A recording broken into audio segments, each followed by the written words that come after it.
y también en diversas patologías, de tal manera que no solamente es competencia del neurólogo quien deba manejar estos casos, sino también de los otros profesionales de salud. Por ejemplo, podemos ver situaciones de pacientes embarazadas, puede ser una persona que está, un niño, diferencial de una epilepsia, una convulsión febril, etcétera. Vamos a tratar de abarcar todos estos temas que nos pide el sílabus de medicina interna. Okay. El primer concepto que tenemos que aclarar es la definición. Desde hace muchos años se ha podido tener un acceso a una definición, pero esto no ha sido tan consensuado, de tal manera de que el estamento, la sociedad de grupos de neurólogos y con otros profesionales de salud han definido en la ILAE, esta es la Liga Internacional contra la Epilepsia, es que han definido de que se puede, en el 2013 se puede definir la epilepsia en cualquiera de estas tres eventualidades. Cada vez que una persona presente crisis no provocadas, espontáneas, por lo tanto, o reflejas, ¿no? O sea, que ocurre con una separación mayor de 24 horas entre ellas. O sea, una persona tiene hoy día una crisis y después de 24 horas puede tener una segunda crisis. Esta es una situación en circunstancias de que no hay un factor que provoque este fenómeno epiléptico, puede ser la intoxicación de fármacos, de alcohol, una hipoglicemia, etcétera. Entonces, esta es una situación que no ha sido provocada, por lo tanto no es una expresión refleja. Esta es una eventualidad que esta persona tiene en el diagnóstico de epilepsia. Crisis en el plazo mayor de 24 horas, 2 crisis, y que claramente, de acuerdo a nuestra anamnesis, no hay un factor que ha provocado este evento.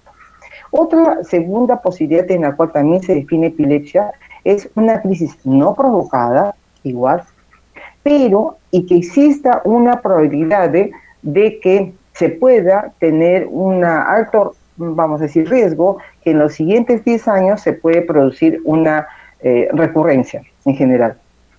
Y finalmente, por ejemplo, un tumor cerebral, les explicaba al grupo anterior que había una paciente joven que tenía un diagnóstico de tumor cerebral posterior a una crisis epiléptica única, pero ella está siendo manejada con antiepilépticos. ¿Por qué razón? Porque ella tiene en 2017, me parece, la crisis epiléptica, se le somete a estudios, se le diagnostica un tumor maligno, ha sido operada y de ahí no vuelve a tener más crisis.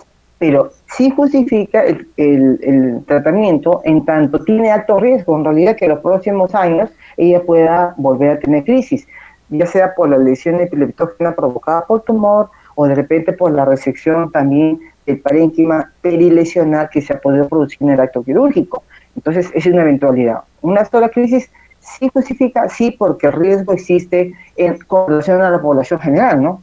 Todos los que estamos en este momento en esta clase tenemos riesgo a tener una crisis epiléptica o una epilepsia, ¿no? Dependerá de algunos factores, pero estas pacientes, por ejemplo, como otras tantas, pueden tener recurrencia de crisis con mayor probabilidad que nosotros, que no hemos tenido ninguna.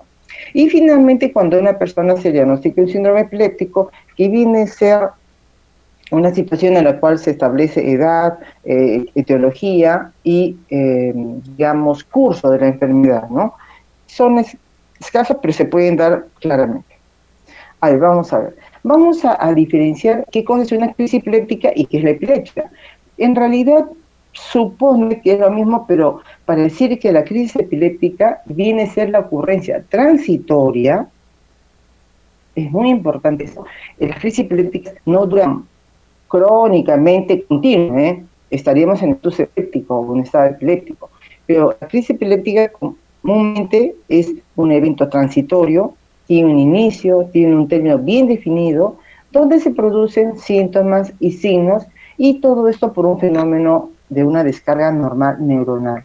Eso es crisis epiléptica. Hay variedad de crisis epilépticas. Si afecta el área motora, habrá crisis epilépticas motoras. Si hay el área sensitiva parietal afectada, habrá crisis sensitivas. Si hay una área lesional temporal, puede haber aspectos psíquicos como crisis epiléptica, o también de tipo, digamos, de autoagresión, ¿no? Pero son cortas. Las crisis epilépticas, por definición, también son entre 1 y no más 2 minutos. Cuando una persona les narra a ustedes un fenómeno largo que ha durado media hora, 1 hora, y no le han asistido, por lo tanto, un estado epiléptico, una paciente no está presentando crisis epilépticas. Las crisis epilépticas, por definición, son de breve duración y no más de 1 a 2 minutos, ya sean focales o generalizadas, como veremos después. En tanto, la epilepsia ya es la entidad nosológica, es la enfermedad que hay diversas etiologías, pero que se caracteriza por tener epilépticas, ¿ok? Ahora, a veces ustedes también pueden acceder a información que define crisis epilépticas como sinónimo de crisis convulsivas. En realidad, viene a ser lo mismo. Durante muchos años se trató de no no usar el término convulsivo, porque lo convulsivo denota, se consideraba como un sinónimo de motor, pero en realidad las crisis epilépticas no siempre son motoras, como ya les he mencionado, pueden ser sensitivas, pueden ser sensoriales, psíquicas, visuales, ¿no? Si está la lesión epileptógena en la región occipital. Por lo tanto, crisis epilépticas es mucho más preciso, pero tú puedes manejar el término de crisis convulsivas si estás refiriéndote a cualquier fenómeno epiléptico. Y la epilepsia, como ya les he comentado, viene a ser una enfermedad, ¿no?, que se caracteriza por tener crisis epilépticas. ¿Por qué es importante definir, ¿no?, el tema de crisis epilépticas y el impacto que pueda acarrear? Esto es muy importante en realidad, porque ya les he dicho que seamos o no, el acceder a una población que tiene crisis epilépticas o epilepsia es muy importante para poder saber la causa y sobre todo restablecer o tratar de que esta persona llegue a hacer una vida normal en lo posible, ¿no? Si labora, si estudia, si trabaja y estudia, si se ama de casa, etcétera, etcétera, ¿no? Entonces, este es un desorden que puede tener varios problemas físicos, ¿no?, dependiendo también de la causa de la epilepsia, psicológicos, porque en realidad la persona, como todavía hay un prejuicio respecto a tener una epilepsia, porque algunas personas piensan que es una persona con discapacidad, con merma de la esfera cognitiva, que pueden darse, ¿no? Si es una epilepsia de larga data, sin tratamiento, si es una lesión pues que ha cubierto las regiones prefrontales. Obviamente todo eso puede ser condicionado por la lesión más que por la enfermedad en sí, pero hay aspectos que sí impactan realmente. Sociales también, porque en realidad la persona se restringe a algunas actividades, no va a estar reuniéndose el fin de semana, todo el fin de semana, pasándose altas horas de la noche, sin dormir bien, ingiriendo alcohol. Entonces puede haber un impacto realmente, y todo depende también cómo lo maneje. Por eso estas personas van a requerir un momento de un apoyo con otros profesionales de la salud, como los psicólogos, por ejemplo. Y también económicos, ¿no? Económicos porque en realidad, si antes estudiaba y trabajaba, yo tengo, por ejemplo, un pacientito, bueno, ya cumplió 18 años, ya no está yendo, perdón, ya no tiene su seguro social activo, pero él trabajaba y estudiaba.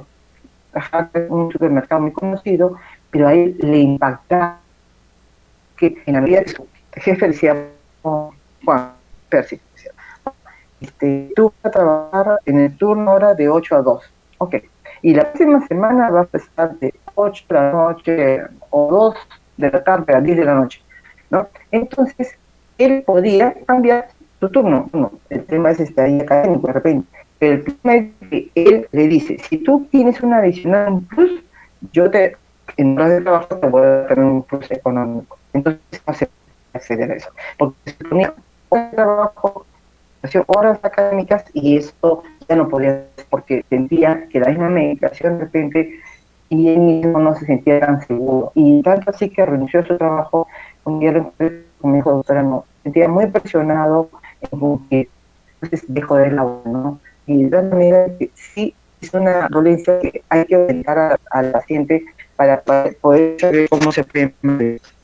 Y obviamente este estudio, que fue, digamos, ha sido una recomendación hecha por la UNESCO, por la ILAE, etcétera, tiene mucho impacto en nuestros países, que el desarrollo no es tanto como otros, de repente, anglosajones o mexicanos, etcétera. Entonces se estima que mucha población no son diagnosticadas de epilepsia, y si son diagnosticados de epilepsia no tienen acceso a una adecuada cobertura de tratamiento. Y entonces eso acarrea mayor probabilidad de que la persona pueda tener crisis epilépticas cuando no se trata oportunamente. Entonces, ¿cómo sería este manejo? Es que uno se tiene que controlar, sí, en realidad.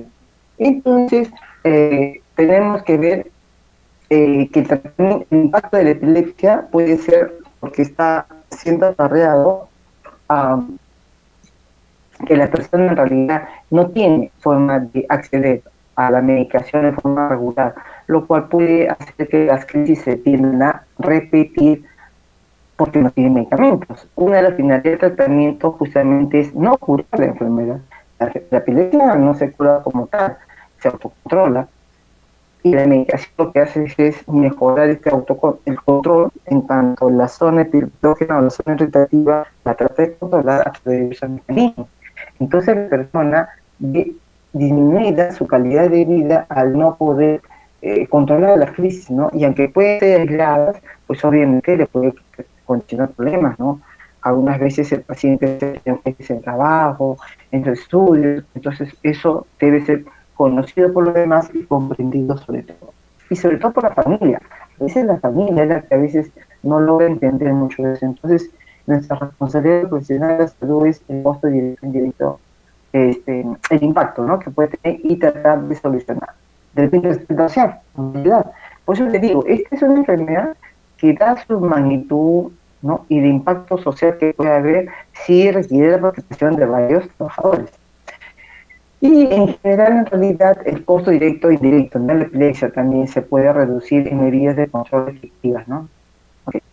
Entonces, ¿por qué se produce el fenómeno epiléptico realmente?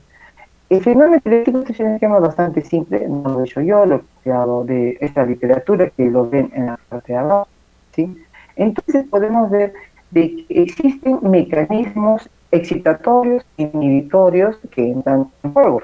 Cuando hemos hablado de una neurona que descarga anormalmente, significa que no se está dando un control del mecanismo normal que hay, constituyéndose este fenómeno como una especie de bola de nieve que va creciendo hasta producir este fenómeno epiléptico.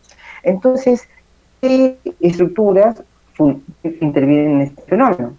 La neurona, de por sí, tiene receptores para los neurotransmisores excitatorios, como el glutamato, tiene receptores inhibitores como el GABA, ¿no? Y entonces hay otros neurotransmisores también, y además existe la participación del sodio, del potasio, del calcio, todo lo cual genera las probabilidades de que se pueda dar un adecuado potencial de acción o no. Entonces, los medicamentos antiepilépticos actúan a este nivel, ¿no?, interactuando con los canales de sodio y canales de calcio para que pueda dar una adecuada liberación de neurotransmisores y tratar de buscar que exista un equilibrio entre lo que vendría a ser el fenómeno excitatorio e inhibitorio. Entonces, a favor de la inhibición está el cloro, el potasio, el GABA como un neurotransmisor inhibitorio.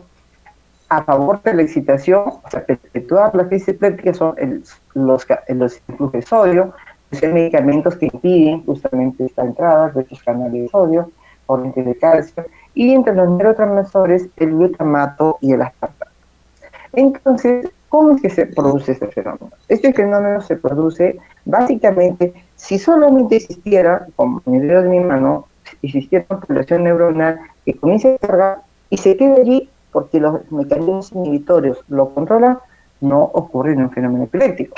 Pero si este componente, digamos, de neuronas no pueden ser controladas en su accionar, se propaga, ¿no? Entonces hay una división suficiente para que pueda producir una serie de fenómenos y uno de ellos es el fenómeno epiléptico. Entonces hay eventos como el aumento de potasio extracelular, la acumulación de calcio en los terminales presinápticos, la intervención también de interacciones sinápticas relacionadas con los cambios en la modalidad de hinchazón y del tejido celular. Entonces es un fenómeno fisiopatológico y después se puede constituir en estructural. Y eso hace que la epilepsia se perpetúe en los años. Entonces ustedes van a ver de repente, esperemos que pronto, en la práctica clínica les haremos ver que hay pacientes que tienen epilepsia muy bien controladas porque se correlaciona con el tiempo de enfermedad sin que el paciente haya tenido tratamiento.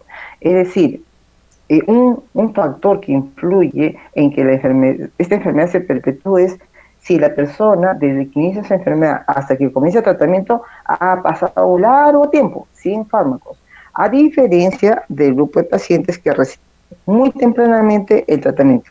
¿De acuerdo? Porque incluso ha constituido como un pronóstico, que el tiempo de enfermedad antes de iniciar tratamiento es un factor pronóstico que se constituye para severidad o recurrencia de crisis o epilepsia refractaria. ¿Se entiende? ¿Sí? ¿Se entiende? Sí, doctora. Muy bien, están escuchando bien. Ok, entonces es muy importante este tema porque en realidad eso es como tú le tienes que explicar al paciente. Disculpe que ya les digo de tú porque son muy jóvenes. Porque si tú no le explicas al paciente eso, él no va a hacer la adherencia al tratamiento. El tratamiento no lo va a curar y eso a veces como que es un factor que en realidad el paciente se siente muy mal, ¿no? El que no me va a curar, o sea, esto lo voy a tener para toda la vida. Y es una pregunta que tienes que decirle, eso va a depender de varias razones. Y ustedes le explican, por eso tienen que saber la edad del paciente, por qué tiene crisis epiléptica, encontrar la causa, que haya sido lo más cercano al inicio de la enfermedad, el inicio del tratamiento, ¿no? Básicamente es eso, yo diría, y después los hábitos de vida que también se los voy a comentar por ahí. Entonces es muy importante eso porque el paciente dice, ya. Uno dice negativamente, me voy a acostumbrar, mi cerebro se va a acostumbrar, mi organismo se va a acostumbrar. No, es malo, yo no debo acostumbrar a tomar esa pastilla. Y lamentablemente hay personas que así lo dicen. Hay otras personas que dicen, no, yo me ha explicado mi médico que esta enfermedad, si bien no se cura, yo puedo mejorar y puedo reintegrarme en las actividades. Ese es el sentido, porque tienes que orientar, informar al paciente y a su familia, que puede no curarse, no sé, pero la idea es que llevar una vía adecuada, ¿no? Los pacientes con asma, los pacientes que tienen presión alta, diabetes, las enfermedades crónicas en general. Y esta definitivamente es una enfermedad crónica frecuente en nuestro medio y en muchos países. Entonces, la neurona sana, ¿no? Normal, digamos, descarga su potencial, pero cuando se altera este equilibrio, como ya hemos comentado, qué factores influyen para hacer hiperexcitable este fenómeno o de inhibición, es que va a aparecer la crisis epiléptica, ¿no? La lesión, acá tenemos una zona reactiva y la zona epileptógena acá, ¿no? Entonces, eso es lo que justamente hace que la epilepsia puede tornarse crónica y de mal manejo, como algunos pacientes pueden dar.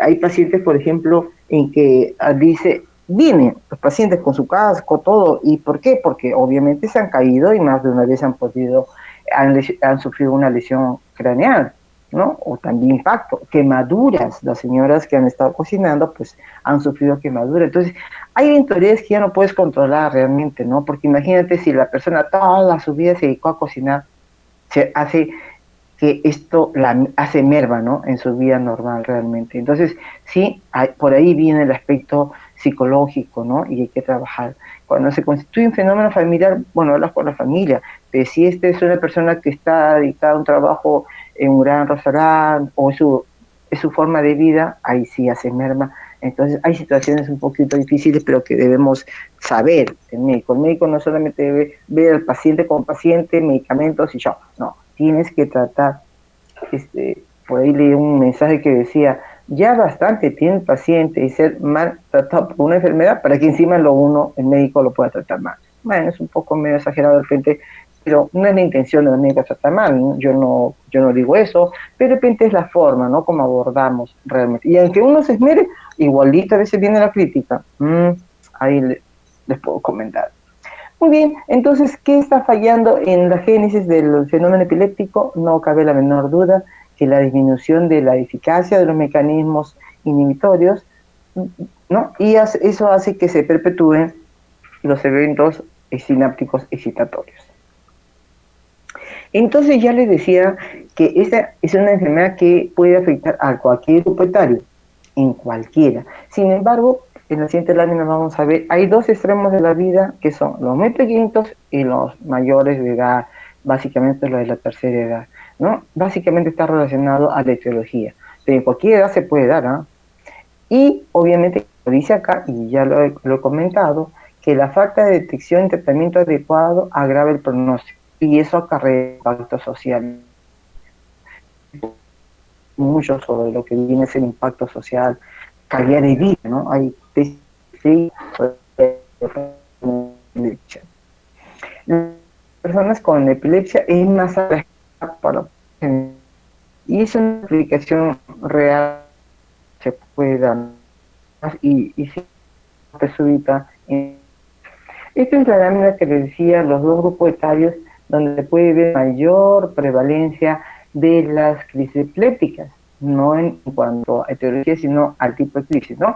Pero bueno, en realidad, vemos acá, a lo largo de la vida, esta incidencia de la epilepsia tiene una curva en forma de U, una forma de A, invertida para los hinchas de la Alianza, para que no estén tan apenados, con valores máximos en los primeros 10 años de vida y luego se estabiliza y vuelve a aumentar. No es que desaparezca, las personas de 30 y tantos años están yendo a los hospitales porque tienen esta enfermedad.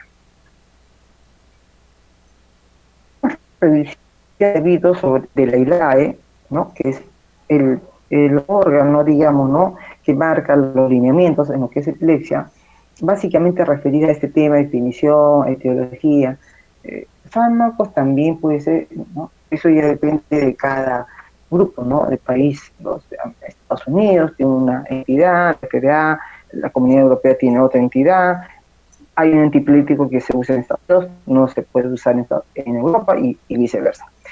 Sobre el ELAI que he dicho en los últimos años, antes las causas de la epilepsia eran definidas en 3, ¿ya? Y eso ustedes lo pueden aún, por supuesto, en la literatura. Hay publicaciones que ustedes van a ver que todavía usan las 3, no está mal, que son las epilepsias de causa, digamos, primaria, llamada la epilepsia que tiene una lesión estructural que origina el evento clínico y que usualmente se queda hasta los 8, 20 años. Por ahí va el asunto. Tú le haces exámenes imagenológicos y no hay ninguna lesión estructural evidenciada. Estoy hablando de la primera clasificación. La otra es la criptogénica, pero vamos a sintomática. La sintomática es la por la cual condicionada o desencadenada por tuberculoma, neurocistosis, tumor benigno, tumor maligno, generalmente es una enfermedad desminimizante, aunque es más que cortical. Bueno, cualquier lesión que puede, imagenológicamente, tú le evidencias, es un dato, sí, explica las quistes también. Mucha gente que tiene quistes y no tiene clínica. Y hay pacientes que tienen quistes, ¿no? Con el cual uno ha nacido y no pasa la crisis. Eso hay que relatar del cuadro. Y realmente las personas, cuando uno, la epilepsia sintomática o estructural es en cualquier grupo etario, pero tú encuentras una lesión que evidencias y causa la epilepsia. Y el tercer tipo de epilepsias era las criptogénicas, en las cuales tú decías, este paciente de 38 años debe tener una lesión, pero no la veo. Bueno, esas son las criptogénicas, que potencialmente puede ser genética, no lo sabes mucho, pero recién aparecido. No es la edad de genética, ya tiene 25 años. Entonces, pues no hay nada estructural. Sin embargo, es una epilepsia por la clínica, y tú le dices una epilepsia tipo criptogénica. Esto supone un seguimiento mayor. Esa es la clasificación que durante años, décadas ha primado, y ahora el ILAE ha planteado otro tipo de causas. De repente el otro año puede ser que replanteen esto también, ¿eh? Lo que pasa es que en los últimos años se ha hecho un poco más énfasis en explicar, ¿no? las causas de las enfermedades. Entonces ahora divide en 6 tipos de causas. Las estructurales, que es igual como el grupo anterior, que se ven alteraciones en las imágenes, puede ser un infarto cerebral, la secuela de un infarto cerebral, la misma atrofia cerebral del anciano, por ejemplo, pero localizada y que explique el cuadro, el tumor, etc. Las genéticas, en las cuales se evidencia la mutación como causa de la epilepsia. Y generalmente gente joven, ¿no? Las infecciosas, que definitivamente la causa más común de epilepsia a nivel mundial y en nuestro medio mucho más, y están apuntalando neurocicercosis y tuberculosis en su forma meningia o tuberculoma, ¿ya? Más en el diagnóstico diferencial tú tienes neurocercosis versus tuberculoma. A veces puede no ser tan clara la diferencia, pero es infecciosa. Realmente lo que vemos más es eso. En los niñitos o en inmunosuprimidos, es verdad, puede haber meningitis tuberculosa, que también puede causar, ¿no? Pero no tan frecuentemente como el tuberculosis, por el mismo hecho de ser meningio, ¿no? Más que encefálico. Entonces, infecciosas tienes una etiología infecciosa. Metabólica, que para nosotros es un problema realmente en nuestro medio, el acceder a exámenes de laboratorio que te puedan corroborar que se trata de una enfermedad metabólica. Inmunes esta sí es novedosa, en la cual como respuesta a una alteración autoinmune se afecta este medio central. Por ejemplo, algunos pacientes con esclerosis múltiple pudieran tener una crisis epiléptica. Y desconocida es la que antes se llamaba citogénica. En muchos pacientes, a pesar de los avances en materia diagnóstica, aún no se puede llegar a definir la causa de la epilepsia. Y que no justifica suspender el medicamento, ¿eh? Eso es fundamental. Ustedes cuando hagan su internado, pero sobre todo sus serums, ustedes van a decir eso. Le van a consultar y le va a decir, doctora Elisa o Lisa, usted que ha llegado ahora, ¿me podría aclarar esto? Mire, el doctor me ha dicho que yo tengo que tomar estas medicinas, pero yo estoy leyendo acá todo lo que puede dañar. Sí, pues puede ser eso. Pero yo no tengo nada en mi cabeza, me dice que mi tomografía está normal. ¿Usted cree que debo seguir tomando? ¿Y ustedes qué le van a decir? Ay, no tengo la lista acá.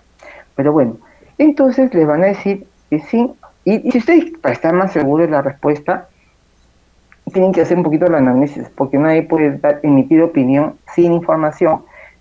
¿Por qué le dijeron a usted que debe tomar esa medicina? Ah, porque hace 5 años he comenzado a tener este tipo de crisis, y qué sé yo, ¿ok? Entonces, le sabe, así pues, es una epilepsia, ¿no? Entonces, sí, señora, tiene que seguir tomando y acudir a su médico. Pero doctora, tengo que ir vía el río 8 horas, un día, 2 días, o tengo que tomar avión, o no se puede viajar fácilmente. No se preocupe, siga tomando la misma medicación y con la receta que le dio la última vez el médico, usted puede seguir comprando las medicinas y obviamente si estás contigo, depende de cada uno si le va, pero doctor, yo no tengo la receta, ¿usted me la puede dar? ¿Qué opinarían ustedes? ¿Le podrían dar?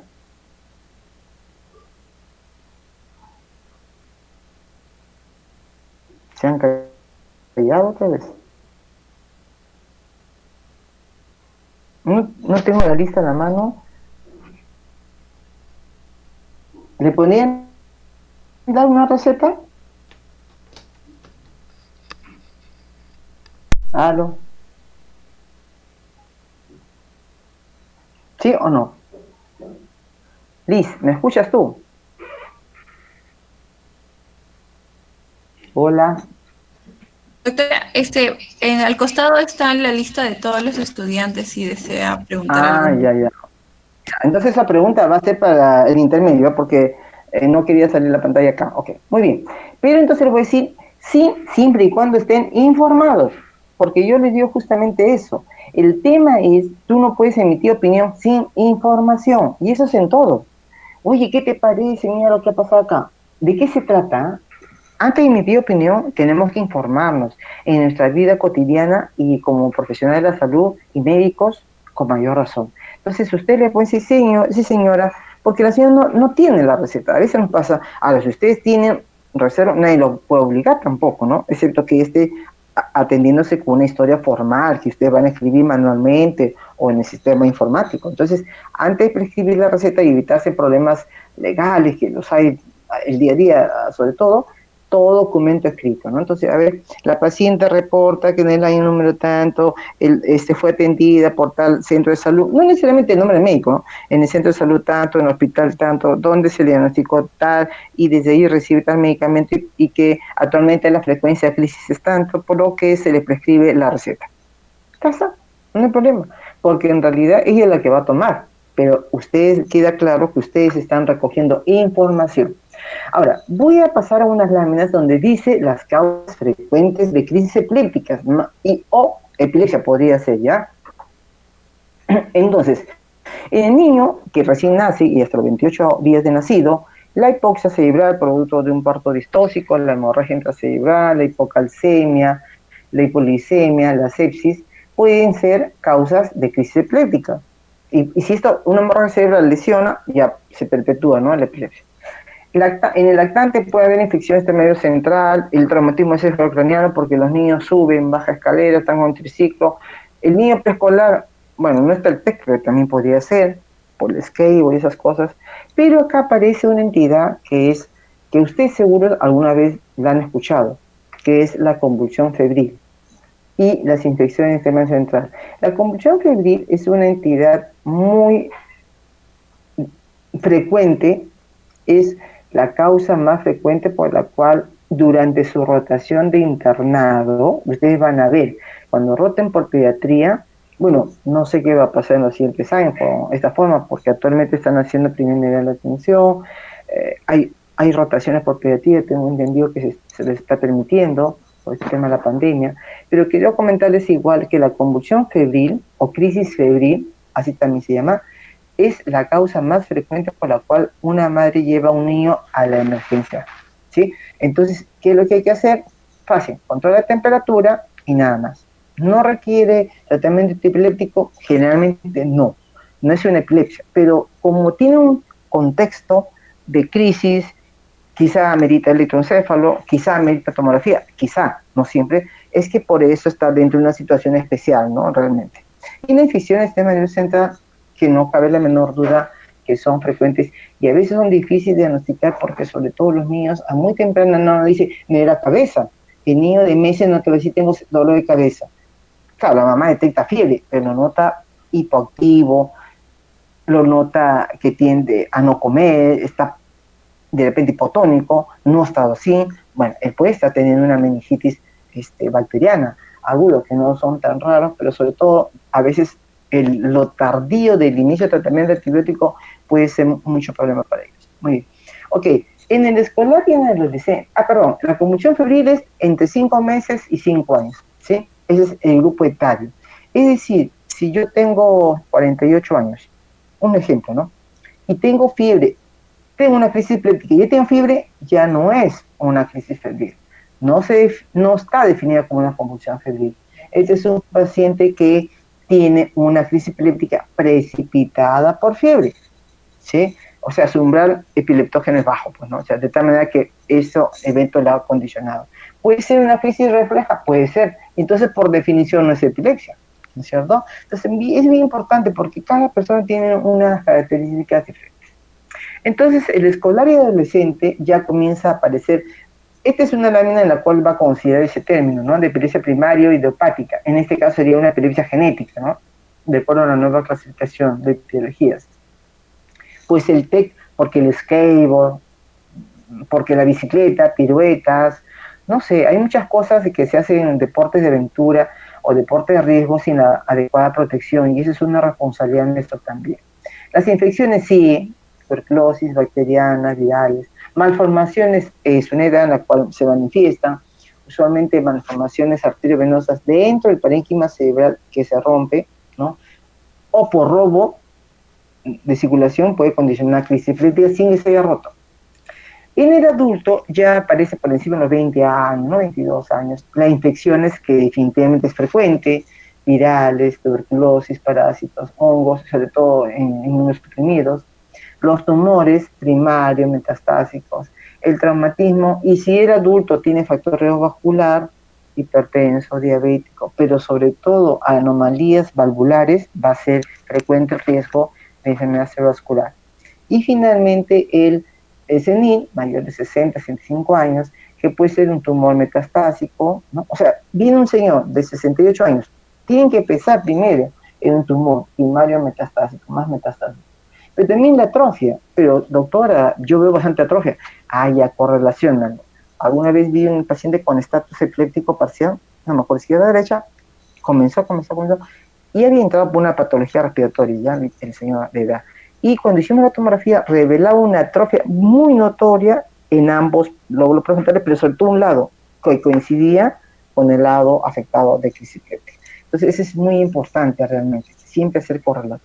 Y las secuelas de TEC hasta los 10 años. Ahora, no cualquier TEC, ¿no? En realidad, cualquier persona se puede golpear la cabeza, pero eso no le lleva a la condición de TEC o de riesgo por epilepsia. Es el traumatismo encefalocraniano que condiciona pérdida de conocimiento, por ese es TEC, si no sería trauma craneal nada más, que tenga pérdida de conocimiento y haya merma en algún momento en el examen neurológico, ¿no? Es un TEC que potencialmente puede haber un riesgo para tener crisis epiléptica. No todos van a tener crisis epiléptica. Y un evento vascular cerebral o el mismo evento vascular cerebral. Eso es muy importante, los grupos etarios, ¿ya? Esta es la clasificación que ha hecho la ILAE, ¿sí? Este es un acomodo del 2017, pero ya desde 2014 está definiendo el diagnóstico y los tipos. Entonces, las etiologías son estructurales, genética infecciosa, metabólicas, inmunes, desconocida. Ah, pues también, ¿no? Es la desconocida, la antes llamada fitogénica, no existe ningún factor. No se puede clasificar como genética, pues tiene 30 y tantos años, pero no hay ninguna lesión imagenológica, no hay una lesión inmune, metabólica que condicione. Entonces, es desconocida, ¿no? Que es la antes llamada primaria idiopática. Perdón, criptogénica. Y los tipos de crisis pueden ser focales o generalizados. ¿A qué se refiere esto?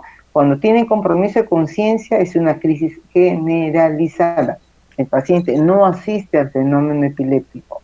El fenómeno epiléptico focal es cuando el paciente asiste al fenómeno, lo identifica, les narra a usted con lujo de detalle realmente, ¿no? Entonces es lo que tenemos que recordar, ¿no? Los tipos de crisis. Y los tipos de epilepsia está en relación a los tipos de crisis. Si las crisis son focales, se llama epilepsia focal. Si las crisis son generalizadas, se llama epilepsia generalizada. Y puede combinada. También hay pacientes que tienen los dos tipos de crisis. Y desconocido es cuando la persona ni nadie te podría ayudar a aclarar este fenómeno como lo es, ¿no? Y eso es más o menos la idea de epilepsia, síndromes epilépticos, en el cual vamos a ver claramente la unión de tipo de crisis, a qué edad aparece, cómo se comporta la patología con el tratamiento, etc. Entonces, los síndromes van a ser variados. Entonces, vamos a ver de que existe, como ya hemos comentado, crisis focales generalizadas, combinada general y focal y desconocida. Entonces, ¿cómo lo defino las crisis focales en una epilepsia focal? Es que el paciente está despierto, no tiene compromiso de la conciencia, asiste al fenómeno epiléptico. Si describe, ustedes van a pensar, ah, no, el paciente se está haciendo, es un paciente que debía psiquiatría. No, el paciente asiste a su fenómeno clínico porque tiene una epilepsia focal, caracterizada por crisis focales, motoras, sensitivas, sensoriales, etc.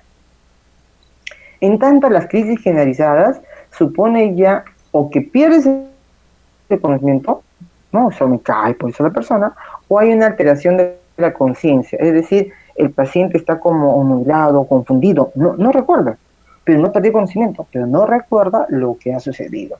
Eso ya es una crisis en realidad que antes se llamaban crisis parciales complejas, pero ahora no hay una clasificación de ese tipo, ¿no? Entra entre focal o generalizada. Entonces, un poco que el paciente con merma del estado, digamos, sobre todo del nivel de conciencia, ¿no? Así como las personas que, por ejemplo, están bajo un fenómeno de intoxicación alcohólica y dicen, no recuerdo cómo hice esto, cómo se me ocurrió hacer esto, ¿no? En realidad, le tendríamos que decir, sí, pues el paciente estaba con una crisis generalizada porque no recuerda. Y es muy importante, la anamnesis. Alguna vez recuerdo que un paciente, eso es hace como más de 15 años, 20 años de repente, había sido acusado de haber robado al vecino. Le había robado una serie de, ¿cómo se llama? De instrumentos, de aparataje, herramientas de no sé qué.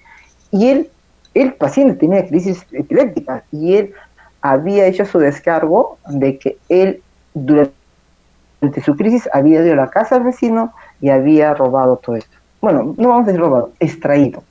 Obviamente, ¿cuánto tiempo duró este fenómeno? Más de 1 o 2 minutos, ¿no?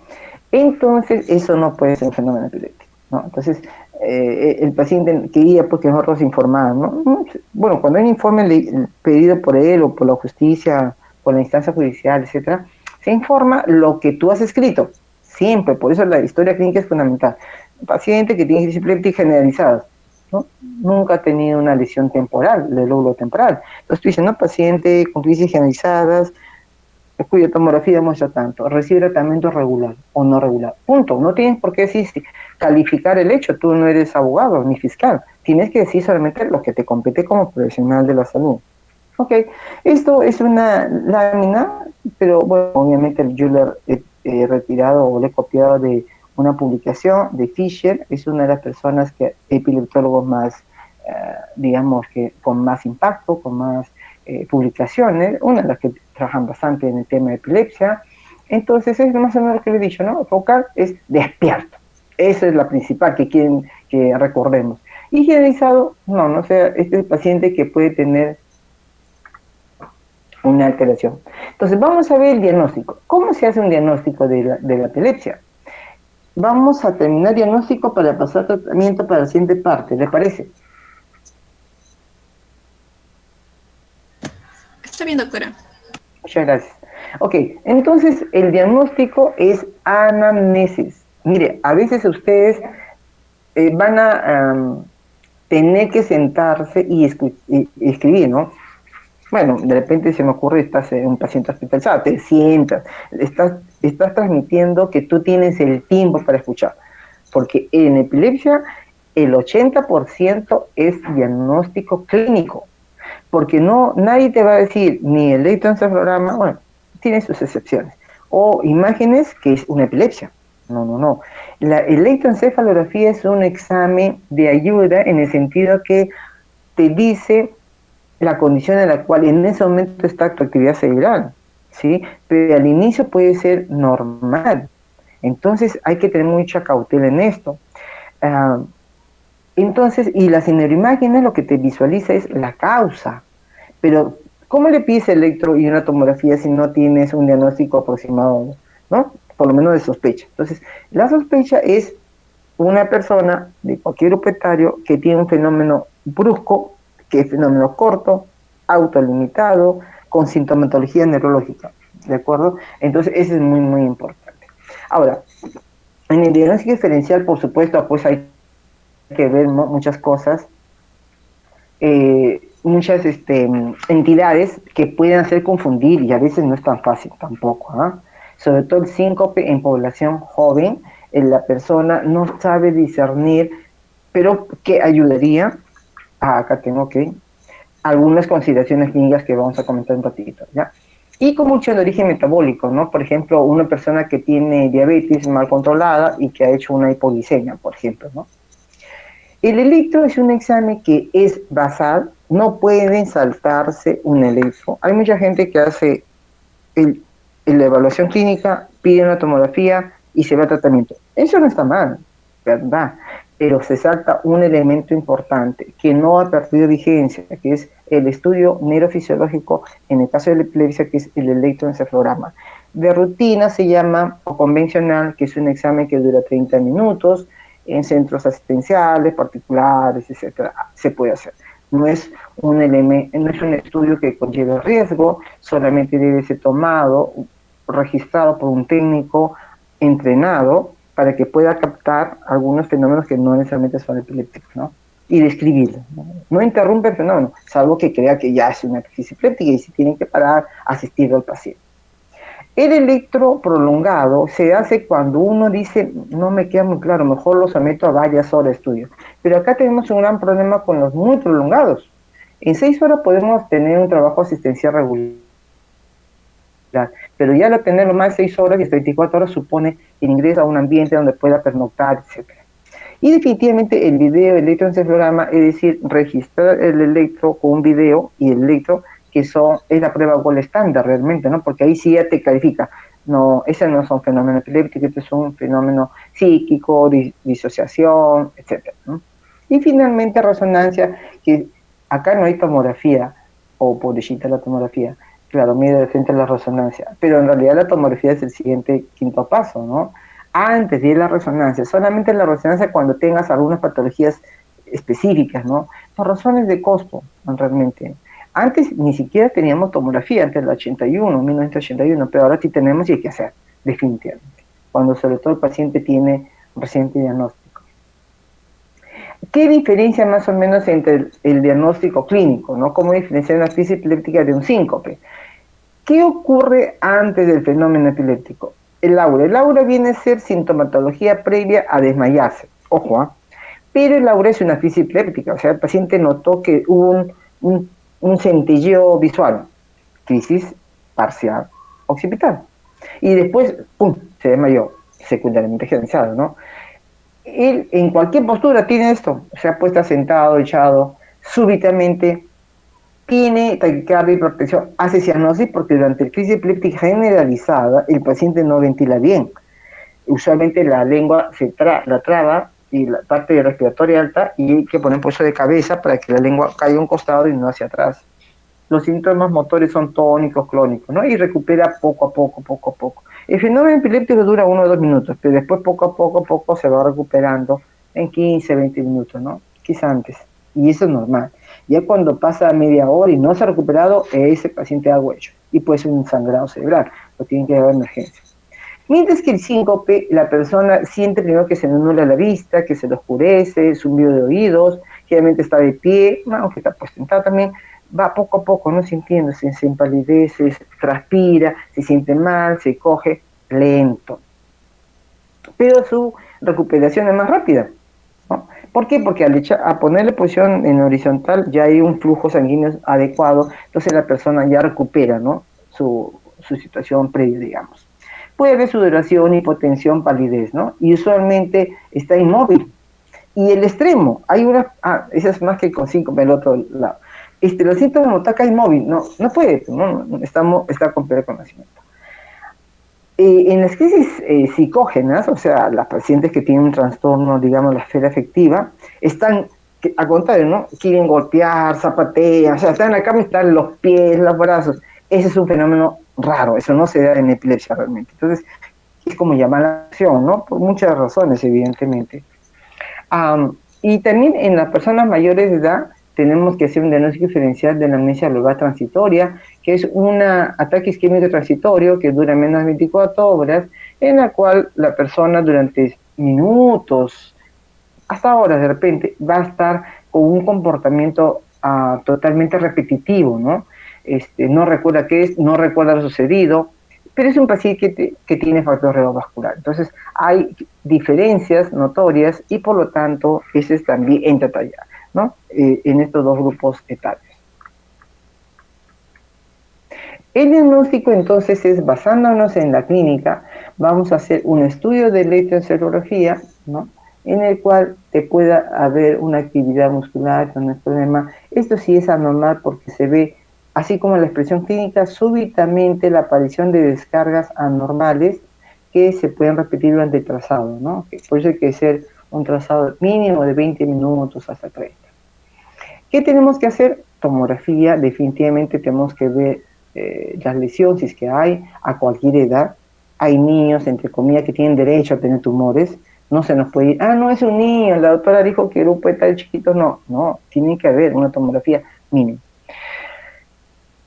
Resonancia magnética en algunos casos y neuroimágenes funcionales en otras situaciones especiales. Pero también tenemos que hacer exámenes de sangre, de líquido cefalorraquídeo estamos buscando cuadros infecciosos, ¿no?, más que neoplasias. En realidad todo depende de la situación del paciente.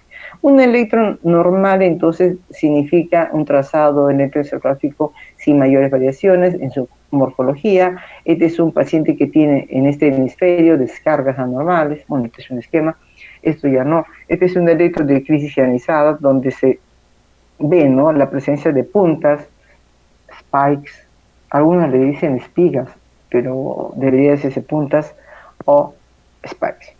O ondas agudas también, ¿no?, que vendrían a ser esta. No entro en mucho detalle en el tema del tipo. Este es un esquema, pero no crean que es así tan complejo, ¿eh? Yo podría comenzar acá y terminar acá. ¿Cuál es el sentido de esta imagen? Que es un algoritmo diagnóstico que está dado por la Sociedad Española de Neurología, que tiene una que sale muchas publicaciones en la revista española de neurología, es de fácil acceso, tiene mucha información de patologías que vemos nosotros, etc. Lo que quiere decir acá es que todo paciente debe tener un electroencefalograma. Su grado de sensibilidad no es muy alto, por supuesto, pero cuando tú lo tienes normal, tienes que ir a electroseriados. Pero si esto sigue siendo normal, hable con privación de sueño. Señora, se acuesta tarde y lo despierta temprano a su hijo o a usted y viene al laboratorio. Y puede ser de que si esto es normal, vas a polisonografía o al monitoreo, que es la prueba gold estándar, donde la sensibilidad es mucho mayor, ¿no es cierto? Esto es más o menos un flujo para decir, no te olvides, la neurofisiología sí tiene vigencia, ojo, con todas imágenes necesariamente, ¿no? Entonces te ayuda a confirmar el diagnóstico de epilepsia y sobre todo cuando tienes en un momento una epilepsia de difícil control y una anormalidad, es que tú ya dices, ya, esto paciente va a tratamiento médico o va a tratamiento que potencialmente puede ser quirúrgico. Un poco para decirte todos los tipos de estudios neurofisiológicos en epilepsia. Esa es la idea. No todos tienen estos gabinetes de polisonografía, menos de monitoreo, no. Y tienen que tener personal entrenado también. Las imágenes, este es un caso que vimos en realidad en el servicio. Fue interesante porque una paciente posterior a un parto tuvo una crisis epiléptica generalizada.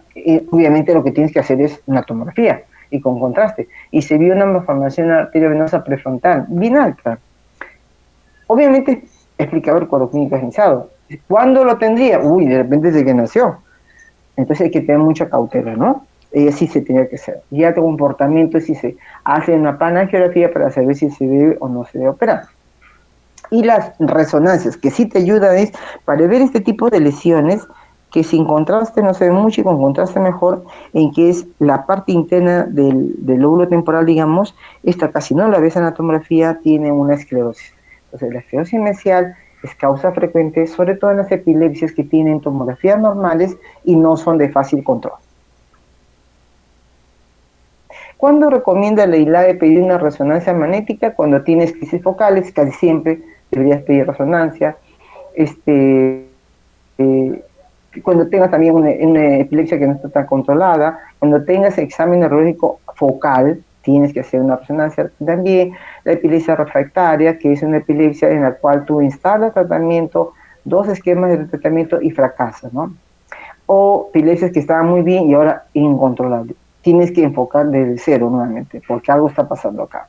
O cuando hay cambios en el patrón de las crisis epilépticas desde el punto de vista clínico. Muy bien. A ver, ¿dónde estamos? Acá nos hemos quedado, ¿no es cierto? Sí, doctora. Ya, ok. Ahí vamos a ver, ¿cómo estamos? Ok, muy bien. Entonces, ¿cómo estamos? Si hay alguna pregunta a esta parte. Doctora, una consulta. Sí, Giuseppe.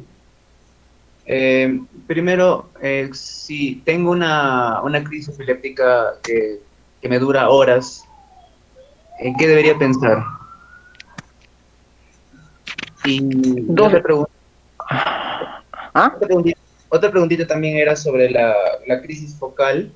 Usted menciona que no debe haber compromiso de conciencia, pero en la gráfica que usted me mostró, mencionaba focal, despierto, alteración de conciencia, y no estoy seguro si hay cierto compromiso o no debe haber estrictamente en un cuadro focal. Ya, vamos a comenzar con la última y después terminamos con el tema de la primera pregunta fue. ¿Cuál fue tu primera pregunta? Sí, ¿en qué debería pensar en una crisis epiléptica? Prolongada. Ya, horas. Ok. La primero, la focal. Mira, antes, igual, los tipos de crisis que tenemos antes de esta nueva clasificación de tipo de crisis que hace la ILAE las crisis son parciales son parciales simples y parciales complejas. Y las otras son las generalizadas. Entonces, en la crisis parcial, el paciente, así simple, para decir, en su grupo, porque ahora no lo pone en su grupo, ellos, en el casillo se ven más o menos sí, dos celdas. El paciente que asiste a su fenómeno es una crisis parcial, netamente. El paciente que no recuerda lo que está sucediendo durante el evento, pero no logra perder conocimiento, es una crisis parcial compleja. Así se llamaba antes esto. Es decir, el paciente está como nublado, no recuerda lo sucedido, pero no pierde conocimiento. Es una crisis parcial compleja, que es un poco la letargia, ¿no?, que vendría a ser. Entonces, no es un paciente que tiene pérdida de conocimiento, ¿de acuerdo? Es que antes había la clasificación de crisis parciales simples, parciales complejas y generalizadas. Ahora solamente es parciales y generalizadas. Entonces, en la parte de abajo está lo que vendría a ser el grupo de crisis parciales complejas en ese término. ¿Sí? Giuseppe, ¿quedó claro? Aló. Doctora, entonces, ¿una crisis parcial es lo mismo que decir focal? Sí, es sinónimo. Parcial, local, focal. Sí, son sinónimos. Ok, ya a ti el comentario. Y el otro es, ¿qué pasa si este paciente que tiene crisis prolongadas, a qué se debería? Mira, a varias cosas, ¿no? Bueno, ahí estaríamos hablando de un estatus epiléptico que no necesariamente lo toco mucho con ustedes. Las crisis prolongadas son casi siempre por varias razones, porque lo primero es a qué se debe. La causa, una de las causas es que el paciente haya dejado, un paciente que tenga epilepsia ya anteriormente y que dejó de tomar los medicamentos antiepilépticos, definitivamente. Entonces, eso es lo primero que va a suceder. Entonces, tú tienes que indagar, ¿no? Si el paciente dejó de tomar. Y la otra situación es que debuta con esto. Entonces, lo que tú estás definiendo es un estatus epiléptico o estado epiléptico, ¿no? El estado epiléptico se definía también como así, la secuencia de segunda crisis en que haya recuperado la conciencia después de la primera crisis, o que tenga más de 30 minutos el fenómeno prolongada. Y hemos dicho por definición las crisis epilépticas comúnmente duran 1 y no más de 2 minutos, aunque a usted le parezca eterno, y es verdad, porque uno lo ve y dice, ¿y qué hago? ¿Qué hago? ¿No? Bueno, solamente mover la cabeza a un costado para que la lengua caiga a un costado y no obstruya las vías respiratorias. Pero en realidad sí. Entonces, ¿qué puede ser? La familia te dice, doctora, ha estado tomando medicamentos, pero ya se sentía bien. Él fue operado de una malformación y tiempo, ya no tenía crisis, así que dijo, ¿para qué sigo tomando? Y hizo este fenómeno. Bueno, yo lo vi también porque era un vecinito mío en un lugar hace tiempo. Y entonces vino los bomberos, estaban canalizando la vía, cuando en ese momento, ¡pum!, no había recuperado primero y comenzó la segunda crisis. Los bomberos son excelentes. El equipo médico o de los profesionales de salud que viene, diazepam lento, ¿ok? Entonces, toda crisis prolongada, en primero es manejo de hospitalización. Y cuando yo estoy en mi CENUS y no tengo camas hospitalarias, mínimo tienes que tener una ampolla de diazepam con la supervisión tuya de monitoreo del patrón ventilatorio, porque el paciente, sobre todo en los ancianos, pueden ser paradas respiratorias por diazepam. Pero hay que hacerlo lento. En la parte también, cuando vean niños en su internado, van a ver también, ¿no?, que van a llegar niños también, ¿no? Entonces van a aprender ustedes también a manejar diazepam endovenoso. Entonces, una crisis prolongada se da generalmente a una suspensión de los medicamentos antiepilépticos que el paciente tomaba. Y lo otro pudiera ser que debuta con crisis, síndrome estatus epiléptico, y tienes que decir, ¿y por qué será? Tienes que estudiarlo, primero lo estabilizas y le sometes a una imagen, electro un poquito después, porque es un estudio que requiere no la colaboración del paciente, sino por situación, ¿no? De repente, al despertar de este fenómeno, que es el 80% de los casos, tú ya haces tu historia y el examen clínico, pero a veces los pacientes en un 20% no responden y tienes que terminan en cuidados intensivos, donde aquí tienen que usar los barbitúricos por vía parenteral, ¿no? Ya el paciente tiene que estar intubado, ¿de acuerdo? Giuseppe, ¿está bien? Sí, doctora, sí he entendido. Muchas Ok. gracias. No, entonces, en resumen, las crisis prolongadas ya no. Pues tú no te puedes confiar. Y esta unidad médica que vino los bomberos lo hizo muy bien, porque ya había terminado el fenómeno motor. El paciente todavía no recuperó la conciencia y ellos con buen criterio colocaban la vía, porque ahí dijo el hijo, no, no toma sus pastillas hace tiempo. Miren, ¿ah? Ya estaban canalizando cuando vino el segundo fenómeno. Y ahí sí le tuvieron que aplicar despacito, despacito el diazepam. Ya no puedes usar fenitoína parenteral, eso lo haces en el hospital, porque hay problemas cardíacos. Entonces, todo estatus, perdón, toda crisis prolongada amerita que vaya al hospital. Me imagino que ustedes son las 11 de la noche, las 12 de la noche, y vive en un lugar donde ellos saben que tú eres médico, o eres de medicina, o por lo menos médico, o estudiante de medicina, y te tocan la puerta. Ahorita también me están avisando un mensaje acá de voz a un vecino, de una vecina. ¿Sabe que mi esposo ha tenido una crisis, pero no recupera?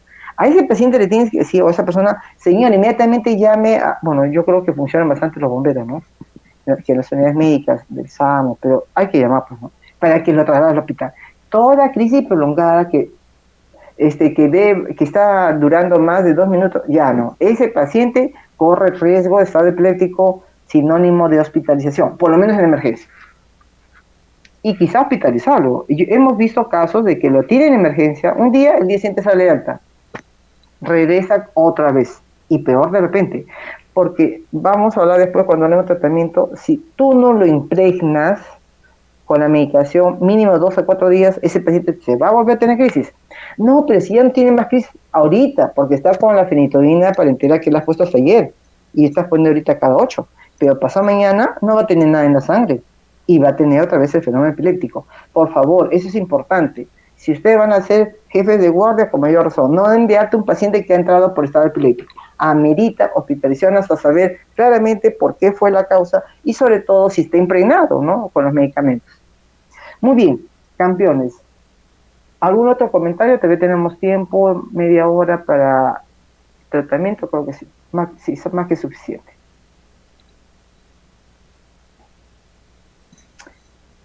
Ok, voy a aprovechar, ahora tengo mi pantalla, voy a llamarlos para la asistencia, ¿sí? Es el único momento que voy a pasar lista.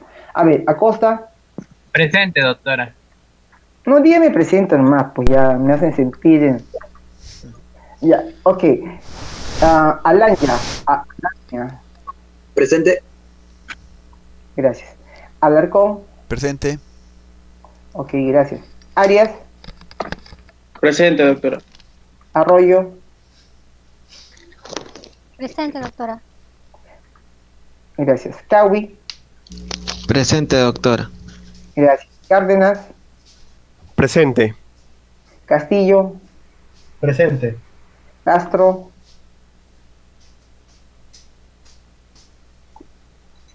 Falta. Condori. Presente. Evelyn Contreras. Presente. Paul Contreras. Jimmy.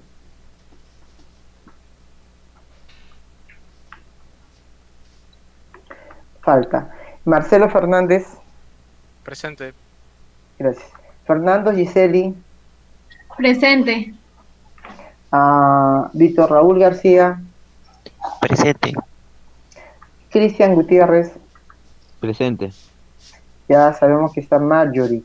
Hilario. Edith Inga. Falta. Claudio Intimaita. Okay. Iñani José. Claudio no contó, ¿no? Mesa.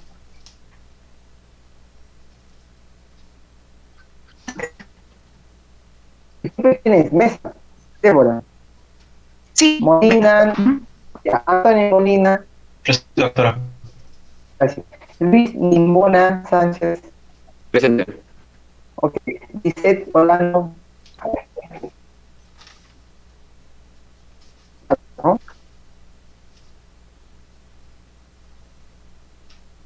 Presente.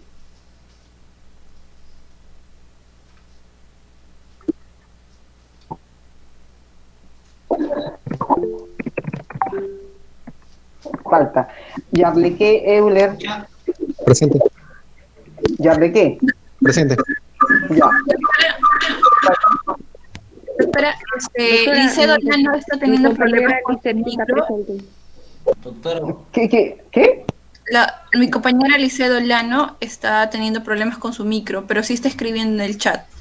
Oh, si me dijera a mí estos equipos, sí, no te preocupes, confío en ti. Ok, le he puesto presente. ¿Alguna otra observación, por favor? Mi compañera Edith Inga está teniendo problemas de conexión, está entrando y saliendo porque su conexión está un poco mal. Sí, a mí me pasa a veces, yo también sí las comprendo. Gracias, Marín, por la aclaración. ¿Quién me está informando eso? Yo, doctora Marjorie. Sí. Marjorie. Es que, disculpa, ya la siguiente vez ya te reconozco la voz. Ok, damos 10 minutos o 5. Estiren las piernitas para seguir con lo que es tratamiento, ¿ok? Gracias. 5 minutos a 8, 5 minutos a 8. Gracias.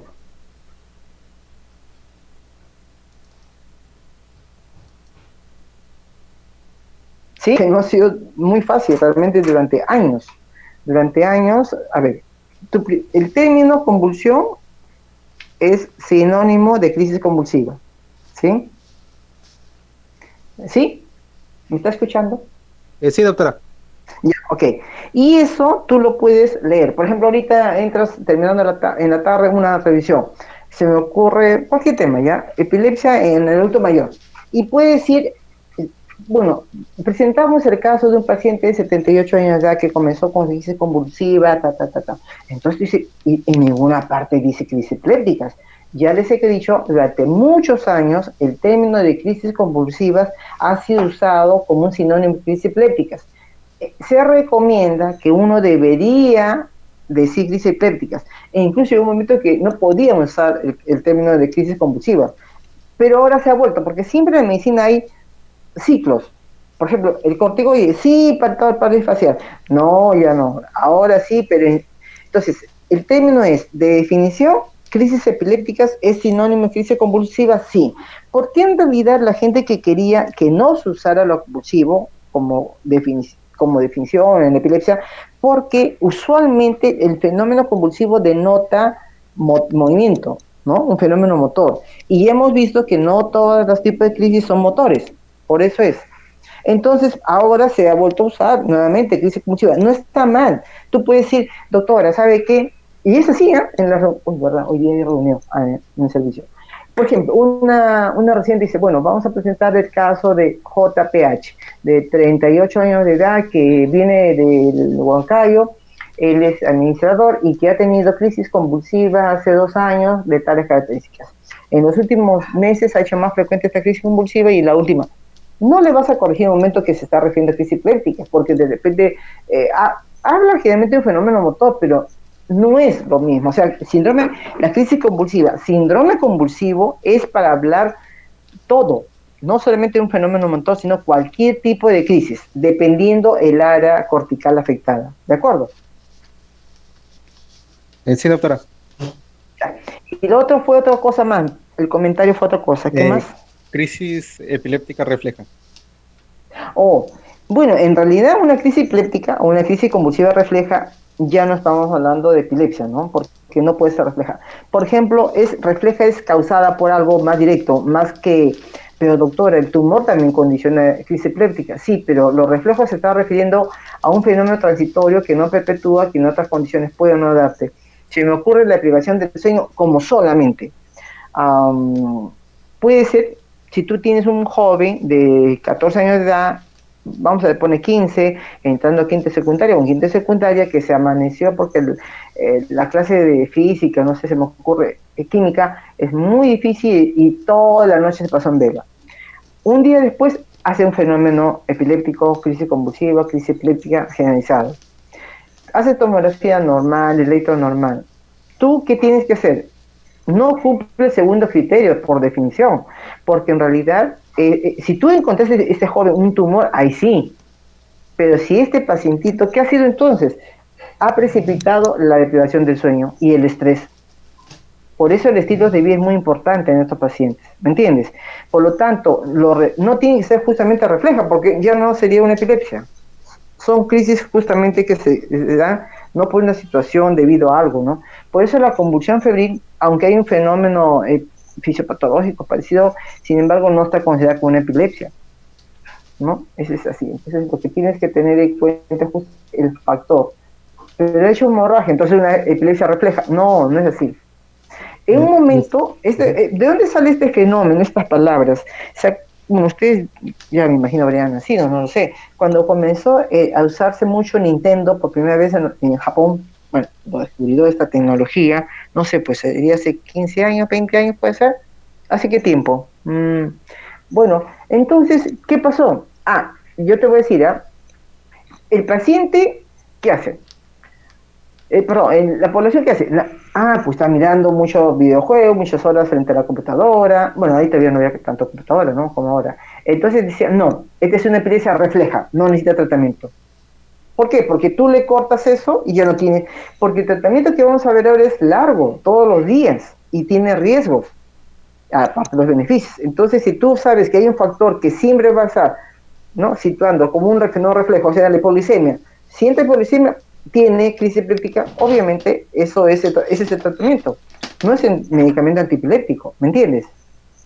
Entonces, la epilepsia refleja podría ser frente al televisor. Bueno, puede ser. Ahí indiscutible si vas a dar tratamiento antiepiléptico o no. Claro, pero después se dio cuenta que no toda la población hace eso, solamente los que tienen algún carácter, ¿no?, genéticamente determinado. ¿Sí? ¿Quedó claro? Sí, doctora, pero sí, ahí mi pregunta era justo porque según la definición de la ILAE, era crisis espontánea o refleja en un periodo mayor de 24 horas entre cada uno, y por eso era mi... Crisis no provocadas. O sea, son pacientes que tienen una crisis no provocadas. O sea, por eso la exposición luminosa de la computadora, el televisor, absolutamente es una condición que puede condicionar, precipitar. ¿De acuerdo? A eso está refiriéndose. Ya estoy bien, doctora. Vamos a seguir con el tratamiento. Ok. Entonces, ¿cuál es el objetivo del tratamiento en epilepsia?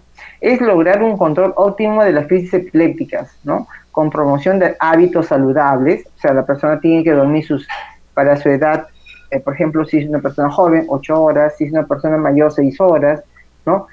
Porque el sueño es muy importante, no dormir en el dormitorio con videojuegos, celulares, laptop, computadoras, televisores, porque son justamente situaciones que te pueden precipitar tener pocas horas de sueño o calidad de sueño, ¿no?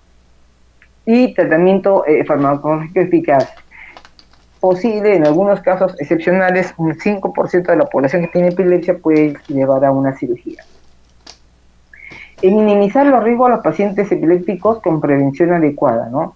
En ese sentido, por ejemplo, prevención puede ser, pues, en los niños que sean vacunados, en los niños que hacen bicicletas o skateboard, que usan sus protectores para la cabecita sobre todo, ¿no? Y obtener menos eventos adversos medicamentosos. La idea no es dar medicamentos que van a controlar la crisis, pero el problema va a ser que le van a dar efectos adversos, que lo van a le van a dar mareos, puede tener dolor de cabeza, sino trastornos hepáticos, renales, etc. Y si es preciso una mínima secuela quirúrgica cuando se ha dado la condición quirúrgica de tratamiento de la epilepsia. Alcanzar el paciente que tenga epilepsia una mejor integración, ¿no?, personal, social, familiar. Como ya les he dicho, pues la persona pudiera tener la sensación de que tiene una minusvalía, ¿no? Y eso también depende de cada persona.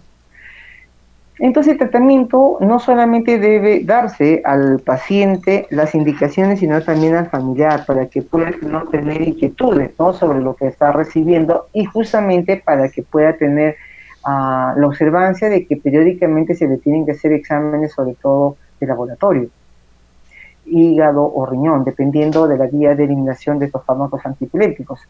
El tratamiento también, en presencia de una crisis epiléptica o no, describir las características de los medicamentos siempre es importante, y una conducta terapéutica en casos especiales.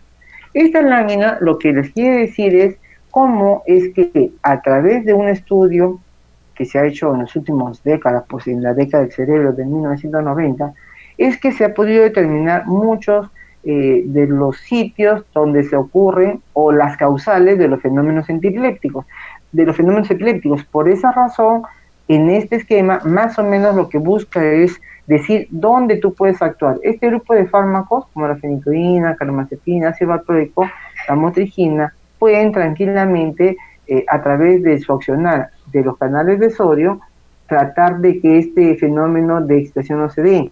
Entonces, hay diversos sitios de funcionamiento de los antiepilépticos, ¿no? Con la idea de que no se perpetúe esta crisis. Y una de las cosas que se aboga, que se insiste, es en usar adecuadamente el antiepiléptico, de preferencia monoterapia. Ese es un esquema que debería darse, pero hay situaciones en las que cuando tú tienes monoterapia y controlas la crisis, mantienes tu tratamiento, ¿no? Eso va a depender de la experticia también de cada médico. Cuando el paciente no está controlando sus crisis, tú puedes pensar que la dosis que le estás dando no es la adecuada y podrías incrementar el fármaco.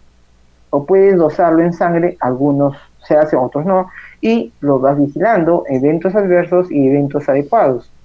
Cuando tiene un evento adverso, a pesar que tiene la dosis, puedes reducir o también puedes cambiar, ¿no? Y cuando tienes un evento adverso grave, serio, tienes que cambiar inmediatamente, ¿no? Entonces, todas estas situaciones tienes que informar al paciente y al familiar. ¿Por qué razón? Porque en realidad el paciente lo que va a hacer es suspender el medicamento y no vuelve a retornar a tu consulta. No, el medicamento que me ha dado el médico, la doctora, está mal, me está haciendo daño a mi esposo, a mi papá, a mi mamá. No hay que darle. Eso es opcional. Pero por eso tú le has advertido que cuando comienza a tomar la medicina vamos a ir iniciando de a pocos, aumentando la dosis, pero si usted ve que tiene mucho sueño, que tiene puntitos rojos, no, esos son los eventos leves, ¿no? O moderados.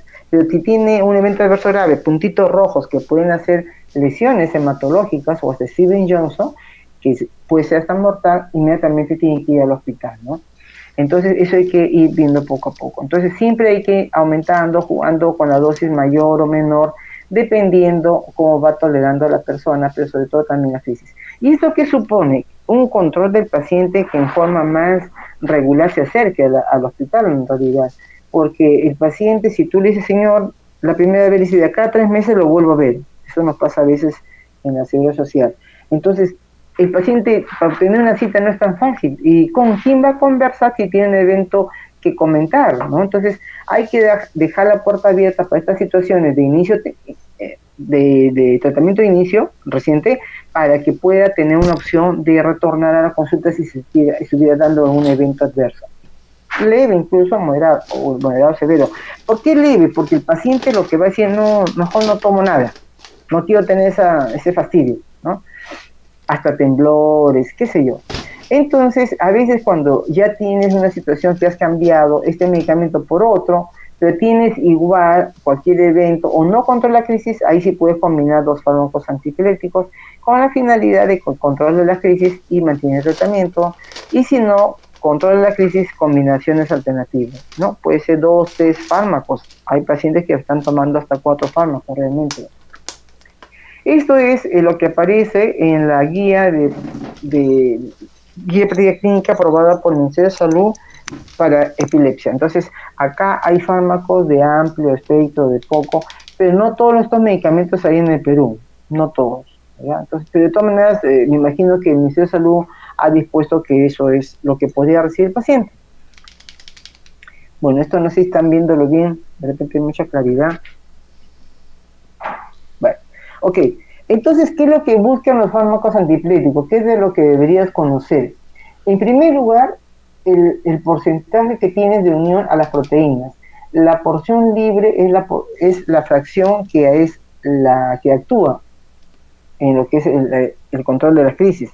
Por lo tanto, si tienes un fármaco que se une demasiado a las proteínas, va a tener poca fracción libre y por lo tanto su espectro antiepiléptico va a ser poco. Por ejemplo, vigabatrina no se une a nada a proteínas, pregabalina tampoco, o levetiracetam, que es un fármaco que se usa bastante, tiene menos del 10%, y entonces estas son las siglas, no sé si se las podré pasar todos completos, creo que después, más tarde, se lo pasaré a Hilario. ¿Tu nombre, Hilario? Marjorie, doctora. A Marjorie, disculpa. Entonces te puedo pasar qué significan las siglas, porque ustedes no van a saber, ¿no? No creo. ¿Qué significará esto? Carbamazepina, Orbazán, mejor, clonazepam, mejor se lo voy a pasar más tarde, ¿ya? Y tú ya se lo compartes con los demás. La eliminación también, porque miren, ve, hay pacientes como la pregabalina y la gabapentina que se usan fundamentalmente con una excreción fundamentalmente renal, la gabapentina, y la pregabalina, que es un primo hermano, ya un derivado, digamos, de la gabapentina. Estos dos medicamentos tú tienes que tener mucha cautela cuando el paciente tiene alguna disfunción renal. Entonces, no te pasan por el hígado. ¿Qué regio? Tú tienes pacientes con hepatopatía por alcoholismo, hepatitis C, etcétera, pero hacen un fenómeno epiléptico que requiere antiepilépticos. Tú puedes usar tranquilamente la gabapentina. Aunque se ha hecho más conocido para dolor neuropático, definitivamente para la epilepsia también surge efecto. Entonces, yo personalmente, no es que yo lo recomiendo, es que eso se debe hacer, porque solamente van por la vía renal para eliminarse. Pero ojo, si se dializa el paciente, tienes que buscar otro, ¿ok? Ya, si tiene hígado y riñón, qué problema, ¿no? Pero la mayor parte se metaboliza o se elimina a través de la vía hepática, y ahí sí puede tener problemas cuando tienes hepatotoxicidad o es una tuberculosis y además está recibiendo fármacos también, ¿no? El tiempo de vida media es el tiempo en el cual dura en la sangre del paciente, y para eso tú lo tienes que saber. Por ejemplo, la fenitoína, que dura 6 a 12 horas, por eso le das la posología cada 8 horas. Bueno, el Zepam como antiepiléptico oral no se usa. Levetiracetam lo usamos 3 veces al día, ¿no? Porque dura de 6 a 8 horas, la vida media, entonces ese es un criterio. Las características cinéticas también es importante, y un detalle acá es el número de cruces que van a hacer mayor interacción medicamentosa, que tiene más cruces. Por ejemplo, valproato, que debe estar por acá, valproato, ácido valproico. Valproato es un medicamento muy bueno, pero se alinea mucho al hígado, a las proteínas, perdón, se elimina por el hígado, pero hace mucha interacción medicamentosa, porque tiene varios mecanismos de acción. Eso también tiene buena eficacia, pero lamentablemente tiene interacción medicamentosa con varios fármacos, ¿no? Usualmente entre ellos también. Entonces, mientras menos tenga, como la gabapentina, interacción medicamentosa, vas a usar mejor este medicamento. Mientras más cruces, tratarías de no usarlo. Eso se trataría nada más de posibilidades, porque la medicina es un ejercicio muy individual realmente. Lo que sí quiero recordar es que ustedes sí o sí tienen que saber usar estos 4 fármacos cuando estén en internado y en serums. Que los demás fármacos les presenten o no, bueno, sí, pues pueden tener, pero estos son fármacos que de entrada son fármacos, se dicen de primera línea, pero son medicamentos que son los de primera generación, en realidad, que han existido desde el año 1912, 1950 y tanto, y el ácido valproico, que apareció en 1978, y de ahí no aparecieron hasta el año 85. Entonces, esta es la posología que se da por kilo de peso por día. Si una persona pesa 60 kilos, por 5 sería 300 miligramos. Se reparte cada 8 horas, 100 cada 8 horas. Porque esta es la dosis por día, y lo repartes en cada 8 horas. El fenobarbital, una observación: los adultos reciben menos dosis por kilo de peso que los niños. Los niños sí pueden, por el tema del desarrollo de sus enzimas, pueden tolerar una dosis mayor, ¿ya? Y puede ser una vez al día en los adultos, y en los niños de repente 2 veces al día, ¿sí? Y la carbamazepina es igual, cada 8 horas lo que salga. Por ejemplo, pesa 60, sería 600, una tableta viene de 200, una tableta cada 8 horas, ¿ok? Eso sí quisiera que lo aprendan, porque tienen que ustedes manejar cuando sobre todo estén en el área del cerebro. Ok. ¿Cuáles son los factores pronósticos negativos para el control de crisis? O sea, ¿tú qué criterios tienes para decir este paciente no me va a ir bien? Cuando tiene varios tipos de crisis. Hay un paciente que tiene crisis parciales complejas, generalizadas. Hay otros que tienen un electro muy anormal, totalmente desorganizado, ¿no? Anormalidades epileptiformes. o tengan más de una crisis por mes antes del tratamiento. O sea, más de una crisis por mes, varias, 5, 6, 7, antes que inicie el tratamiento, ya les he dicho. Ese es un criterio de un grupo de estudio que es muy importante a tomar en cuenta. Acá casi no tomamos en cuenta esto. ¿Cuántas crisis tenía usted cuando antes que inicie el tratamiento? No se consigna, pero es un criterio clínico que sirve como un pronóstico, porque lo que tienes que saber en el paciente es cómo va a ir su pronóstico. El paciente va a decir, doctor, o sea, yo no me voy a curar. No, señor, pero usted tiene mucha posibilidad de que se va a controlar y usted puede hacer su vida prácticamente normal. Ahorita vamos a considerar algunas actividades que no pueden hacer. Pero bueno, entonces tú dices, su eleito es casi normal, no hay una imagen, es un quiste ya que está ya vivo, que ya se murió, usted ha tenido prácticamente unas 2 crisis antes de iniciar tratamiento, o sea, usted tiene que saber manejar eso, ¿no? Bueno, en realidad eso yo diría es para el campo del neurólogo de repente. Al año de tratamiento, factores de mal pronóstico siguen presentándose las crisis. Sigue con crisis, y su leito sigue siendo anormal. Entonces ya estás hablando que un paciente no te va a ir tan bien, ¿no?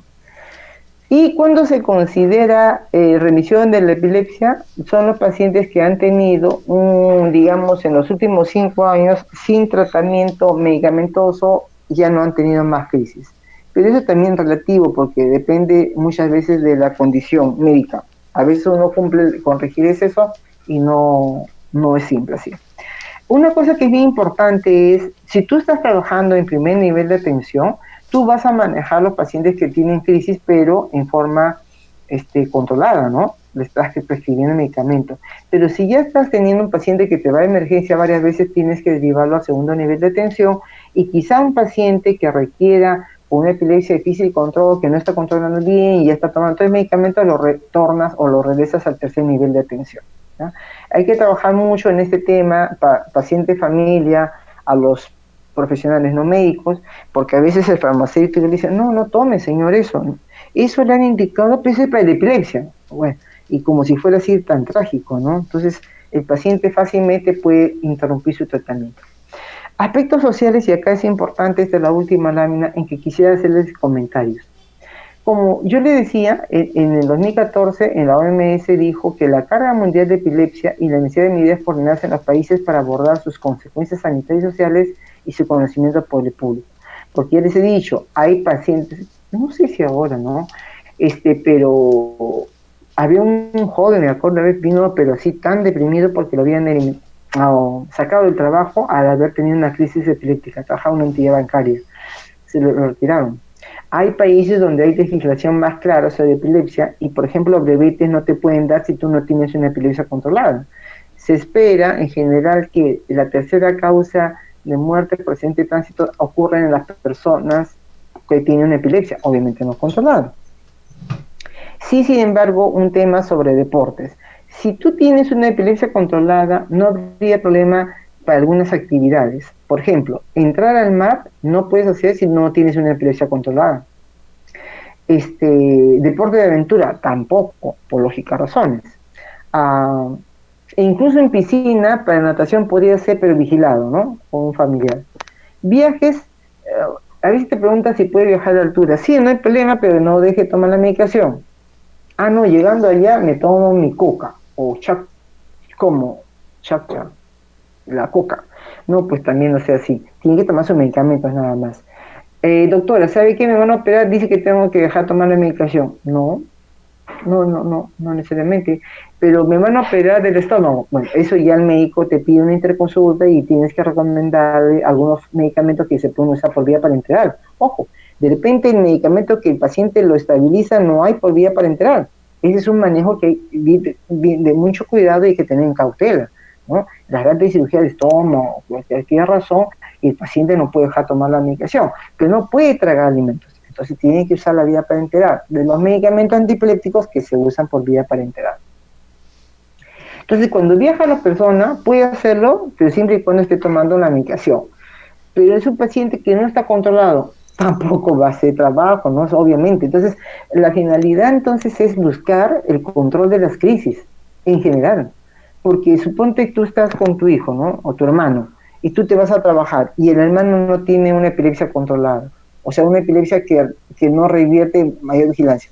No lo podrías dejar, porque yo, de repente, él quiere hacer hervir el agua, no sé, en la cocina, se podría quemar, ¿no? En realidad este porcentaje de situaciones son poco, ¿ah? Tampoco hay que vivir muy atemorizado, ¿no? Por ejemplo, si vive en la serranía y se va a ir lejos porque tiene que hacer pastorear a sus animalitos, lo puede hacer, pero con compañía. Si está contra sus crisis, aquí digo controlar, no controlar, o sea, el paciente tiene crisis aisladas, una vez al año, 2 veces al año, ¿no? Pero en realidad el paciente requiere, es muy difícil, de verdad. El paciente a veces se cansa de tomar la medicación, piensa que es por gusto, piensa que ya está bien, y si no tiene crisis, ¿para qué tomar medicamentos? De verdad, la adherencia a los fármacos antiepilépticos la falta de adherencia es muy alta, tanto igual como los pacientes con hipertensión o con diabetes. El paciente se resiste realmente a tomar la medicación. Por eso se busca, no lo tengo acá en lámina, pero quiero decirles, se va siempre a la investigación. ¿Por qué aparecen tantos medicamentos antiepilépticos? Si uno quiere a esta lámina, que la pueden encontrar en la guía de epilepsia, ha sacado en 2017, me parece, con la firma de la doctora Mazzetti, neurólogo ella. Hay cantidad de medicamentos. ¿Y por qué? Si antes pasaban de 4, ¿por qué realmente? Porque se va a la búsqueda del fármaco antiepiléptico ideal. ¿Cuál sería el fármaco antiepiléptico ideal? Que controle las crisis, que no tenga efectos adversos, básicamente. No existe. Ahora, ¿cuál sería una característica? En lugar de tomar 3 veces al día, no puedo tomar 1 vez al día, ¿no es cierto? Porque sería lo ideal. A veces el paciente no quiere tomar 3 veces al día, ¿para qué tanto? Dice, ¿no? Y yo tomo, doctora, ¿sabe qué? Las 3 en un solo golpe, en la mañana. Así ya no me olvido tomar. Pero ese medicamento, cuando tú recuerdas, tiene un tiempo, por ejemplo, el valproato, sí es verdad, 5-20 horas, pero puedes darlo 2 veces al día, con más seguridad. Pero si estás tomando levetiracetam, yo tomo, doctora, las 3 tabletas de 1 gramo en la mañana. Ya no me preocupo el mediodía ni la noche. Sí, pues, es verdad, pero ya en la tarde, en la noche, ya está cayendo en las concentraciones séricas. Entonces hay que saber ese tema también.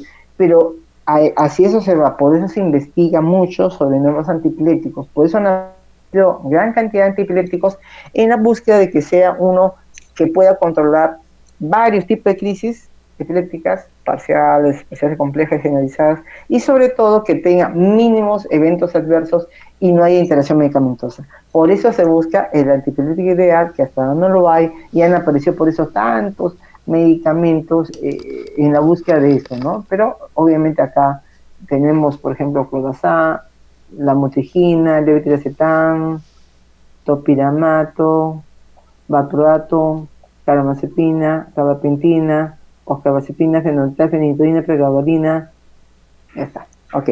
Entonces eso es así. De tal manera, y el otro tema es costo, ¿no? El costo es muy importante. Los medicamentos generalmente de reciente investigación y producción, venta, a veces son costos altos.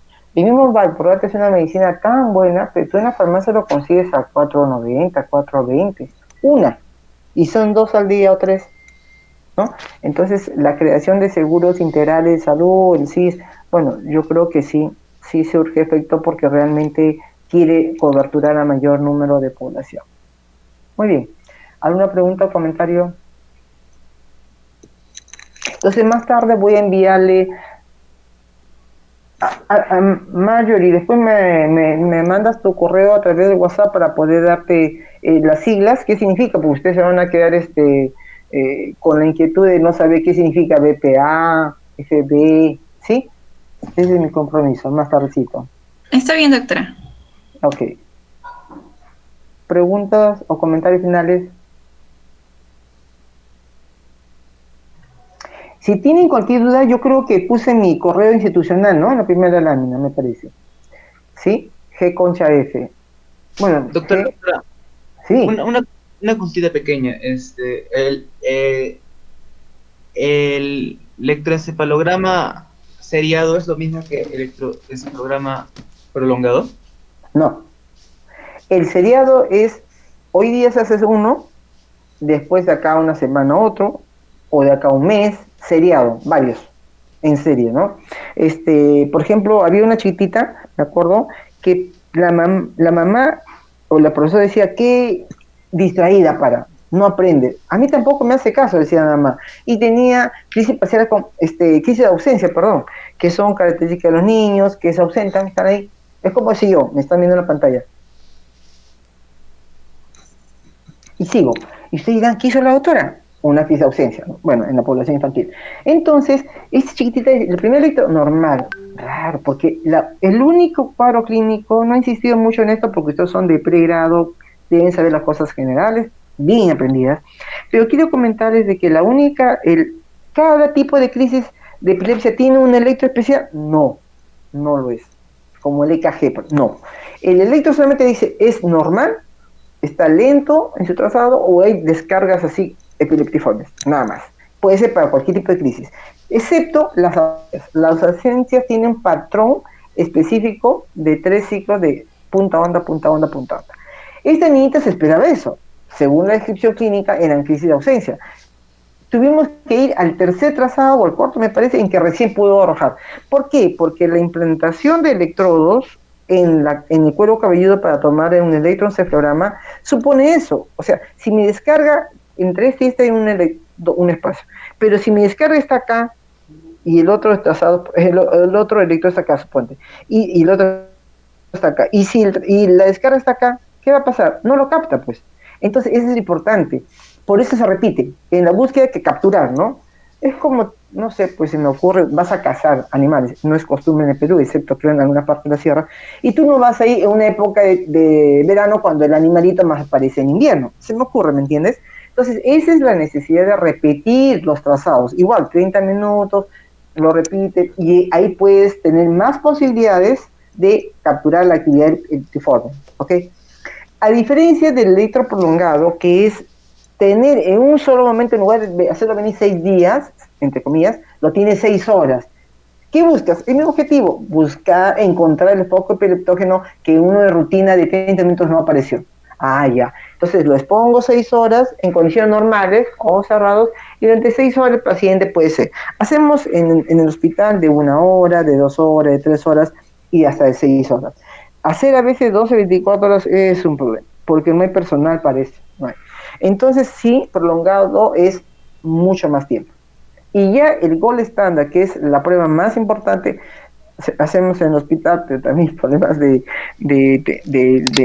personal, porque tanto es el técnico como el neurólogo entrenado en esto, es el video EEG, ¿no? Porque ahí tenemos un aparato que captura el trazado, ¿no? Se va viendo al paciente durante el registro. Generalmente se lo cita en la noche, pues puede ser de día, ¿no? Dependiendo. Pero ese es video EEG, es otro. Esa es la prueba gol estándar, no es la electro repetitiva. Mire, pero, o sea, no, pero me ayuda. Sí, pues, pero es diferente decir gol estándar, en el cual la sensibilidad es mucho mayor, ¿no? Yo recuerdo haber ido una semanita solo a un entrenamiento, una visita de un grupo de neurólogos especialistas en epilepsia, allá en México, en un congreso que tuvimos, y 5 días citaron a un paciente. 5 días venía, pero solamente por 1 hora. 5 días. No trabajaba más que de mañana, no de tarde, y ellos querían un electro continuo, ¿no? Por el tipo de crisis que tenía el paciente. Pero el paciente no llegó a venir el 5.º día, ya no se cansaría, no tendría permiso en trabajo, no lo sé, ¿no? Pero la idea es esta. Entonces, el electro convencional, 30 minutos. El 80% es suficiente. Pero si un paciente puede salir normal en inicio, claro. Entonces no tengo epilepsia. Sí tiene epilepsia, usted me ha escrito y eso es epilepsia. Pero en mi electro usted me dice que es normal. Sí, señora, qué bueno que es normal. Pero si tú estás dudando, no, acá debe haber algo. Y ahí le pide repetitivo, ¿no? Cada paciente trabaja individualmente, pero siempre sustentan en la historia por qué está haciendo eso. Muy bien, campeones. Nos estamos comunicando, Dios mediante, sobre la siguiente clase que creo que tengo el 28, lo voy a ver. Sí, Estrella, dime. No, Okay. doctora, mi audio estaba abierto, quería. No te preocupes. Ya, Marjorie, entonces mi compromiso es más tarde por WhatsApp, mándame tu correo para decirte, y por correo ya verás, pues, ¿no? No duden, cualquier pregunta o comentario que quede pendiente, a partir de ahora ustedes revisan como suelen hacer su clase y no me ha quedado claro. No se preocupen, yo no me incomodo si me escriben por correo, doctor, este punto me lo podría aclarar. No, y si yo creo que es de interés para todos, lo comparto, ¿no? No hay problema. Porque las dudas de uno no siempre son las dudas de los demás, siempre es así también, ¿no? Pero les recomiendo leer la clase, yo recomiendo esto a mis familiares cercanos, a mis sobrinos, leer la clase. Tú tienes que leer la clase en la tarde y ahí te van a decir, esto lo entiendo, chévere. Esto no lo entiendo, esto tampoco. Vas a buscar. Y si ya buscas, te queda claro, ok. Y si no, preguntas al profesor. Y así ya no vuelves a leerlo hasta el día del examen. Perfecto. Es clase aprendida. Tienes que repetirlo más tarde. O sea, más tarde usted tiene que ver esta exposición. Felizmente queda en el aula virtual. Ahí la grabación, entonces sí o sí ya lo tienen, no hay pretexto, y cualquier inquietud que tenga de alguna terminología, ustedes lo buscan, y doctora, yo encontré esto, usted dijo esto en la clase, las palabras que pongo no son mías, siempre trato de poner la referencia bibliográfica, es muy importante eso, y no tengan ningún reparo en que las inquietudes que pueda haber, ¿no? Obviamente, yo sé que ustedes saben de epilepsia por referencia, pero ahora ya es una clase académica para los futuros médicos, ¿no? Que nos van a tratar en el futuro cercano.